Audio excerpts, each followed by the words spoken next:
چې د قرضدارو د خلاصي می سبانه هم نه وه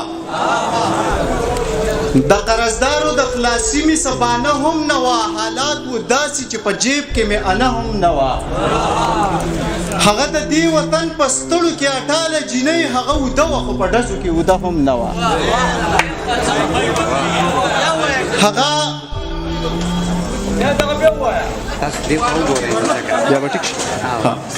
هغه د دې وطن په ستړو کې اټاله جینۍ هغه وده وه خو په ډزو کې وده هم نه وه ورک ورک لالي مې سر راوړی و ما څه کړی وې سر صدقې له مې په لاس کې شکرانه هم نه وه ورک لالي مې سر راوړی و ما څه کړی وې سر صدقې له مې په لاس کې شکرانه هم نه وه ستا یارانه د تور کې لار و دومره سخته وه چې لکه مرغۍ په ډکو شپه وه اشیانه هم نه وه ستا یارانه د تور کې لار و دومره سخته وه چې لکه مرغۍ په ډکو شپه وه اشیانه هم نه وه تا سره ځکه شوم ساړو مې چې موضوع دې نه وه بل د خبرو د معیار دې پیمانه هم نه وه تا سره ځکه شوم ساړو مې چې موضوع دې نه وه بل د خبرو د معیار دې پیمانه هم نه وه هسې مې وخت ځان له برباد کو هسې ستړی شومه ستا یارانه د شوې ټال و یارانه هم نه وه هسې مې وخت ځان له برباد کو هسې ستړی شومه ستا یارانه د شوې ټال و یارانه هم نه وه دا چې د تیر وخت نه بیزاره یو دا مونږ خلي یو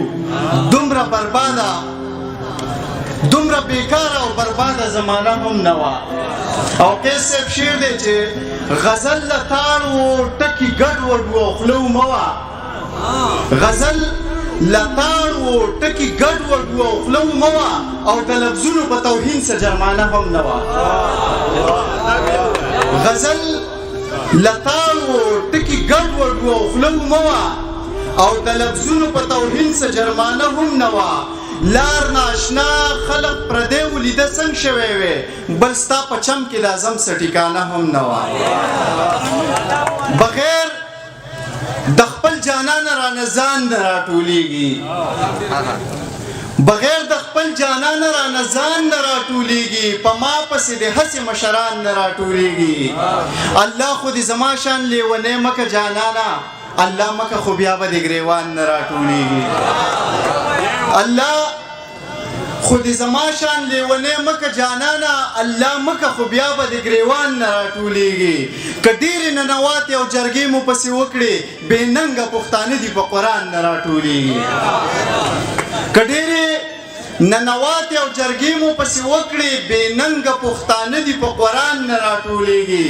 زړه شوې خو له هغسې په مینه مړه نه شوې کاپرې تر قیامته د دوران نه راټولېږي زړه شوې